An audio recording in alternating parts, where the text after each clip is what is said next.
अगर कोई आदमी शरई सफ़र में हो, 77 किलोमीटर का सफ़र कर रहा हो वो, तो वो शरई तौर पर मुसाफिर तस्लीम किया जाता है। मुसाफिर इससे कम का सफ़र कर रहा है, शरीयत में उसको मुसाफिर नहीं तस्लीम किया जाता।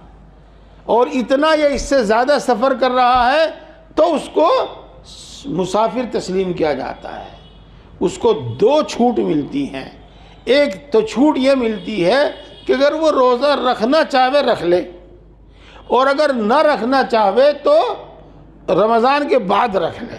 अपने सफ़र, जब वो सफ़र से वापस आवेगा तो रमज़ान में रखेगा, और रमज़ान के बाद अगर सफ़र से वापस आवे तो फिर वो रमज़ान के बाद वो रोज़े रख ले। रोज़ा माफ़ तो नहीं होगा, लेकिन उसको ये रुख्सत मिल जाएगी, ये रियायत मिल जाएगी कि अब ना रखे, बाद में रख लेना।